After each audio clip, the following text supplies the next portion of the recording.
O futebol e o esporte, de uma maneira geral, são espaços masculinos, né?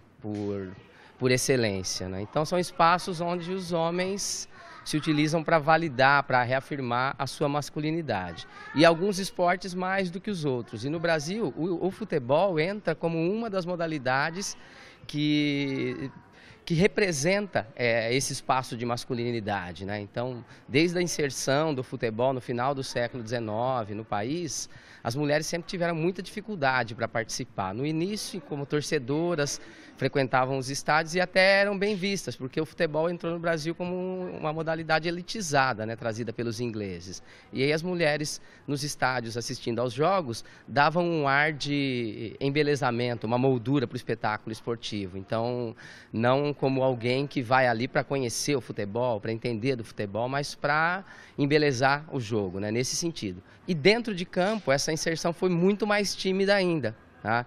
Tem alguns relatos que na década de 20, de 30, tem algumas citações que falam que mulheres jogaram futebol, mas muito timidamente, era visto como algo bizarro a mulher jogar futebol. Na década de 40 aparecem outras inserções das mulheres nas praias do Rio de Janeiro, e aí passam a ser proibidas de jogar até por lei, né? Na década de 40 a gente tem um decreto que proíbe as mulheres de jogar futebol, que é reforçado na década de 60, mas ser proibida não quer dizer que elas não estivessem jogando, né? Então, mesmo com a proibição, muitas mulheres continuam jogando futebol. Então, fundamentalmente por questões culturais.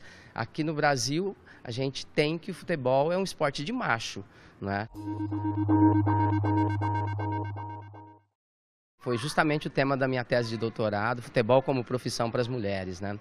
E como projeto profissional aí para as mulheres.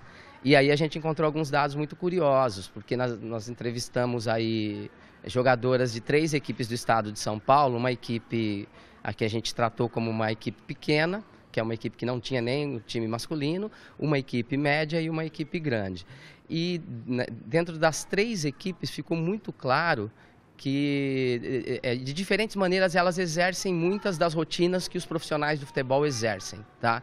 Então, umas mais, em alguns clubes mais, em outros menos, mas elas obedeciam uma rotina de treinamento, às vezes em 1, às vezes em 2 períodos. Elas tinham restrição de não poder trabalhar em outra área, porque elas tinham só que treinar, ganhavam às vezes uma bolsa de estudos em troca dessa dedicação.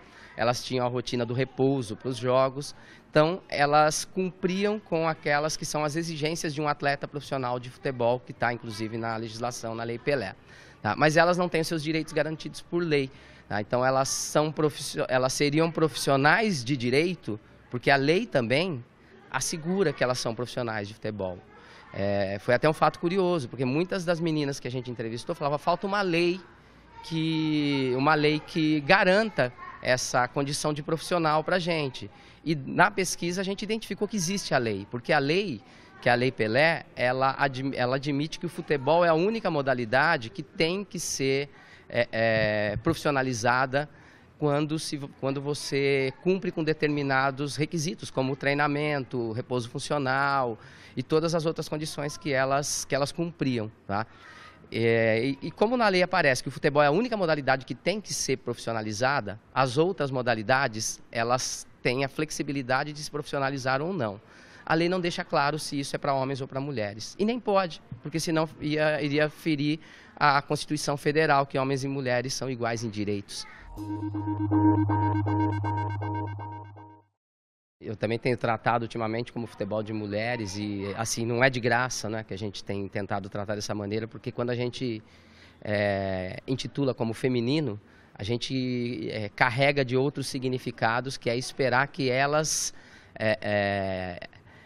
expressem uma feminilidade que estaria na frente da condição de futebolista. Pode ter gente que olha e fala, mas peraí, no basquete, no vôlei, eu também falo feminino. Tá? Falo vôlei feminino, falo basquete feminino, mas no basquete, no vôlei ou no handebol eu falo também basquete masculino, vôlei masculino e handebol masculino. No futebol não preciso falar, quando eu falo futebol eu já sei que é para homens. Tá? Então já está instituído que o futebol é de homem. O outro é aquele futebol menor, que é o destinado para as mulheres, que às vezes é chamado de feminino. Né?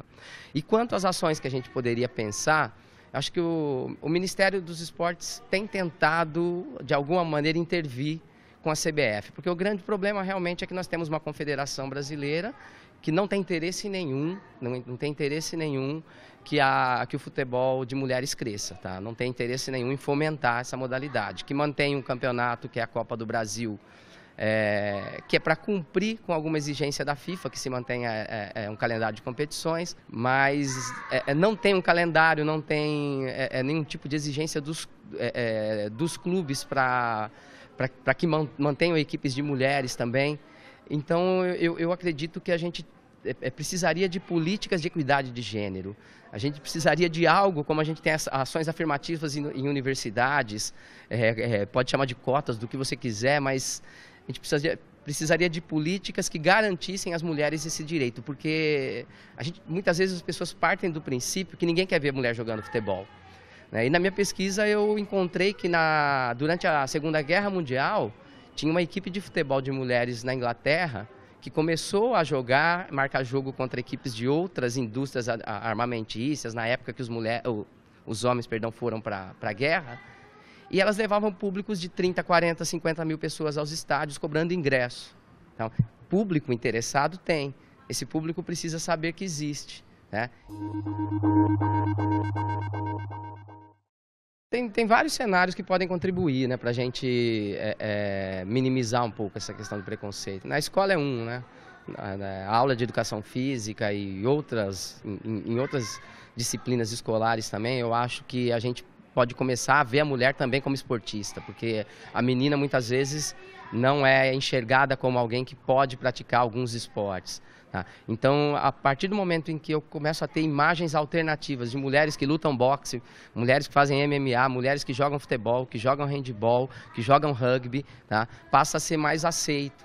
Eu acho que há uma década atrás, mais ou menos, ver uma menina jogando bem futebol incomodava muito mais do que hoje, assustava as pessoas. Não sei se incomodar é a melhor palavra, mas as pessoas olhavam e falavam: nossa, joga que nem homem. Hoje ainda falam isso, mas é muito mais comum a gente vê uma menina jogando futebol hoje, né? Então, a gente precisa espaços de intervenção, como o SESC, como o SESI, como as escolas, os clubes, tá? O olhar atento de professores. A mídia tem um grande papel também nesse sentido, de começar a mostrar mulheres jogando futebol, de dar um espaço para jogos de futebol das mulheres também, não só nas Olimpíadas, quando elas passam a disputar medalha, né? Eu acho que teria que abrir horários na grade das emissoras para exibir também jogos de mulheres. Acho que isso é importantíssimo também.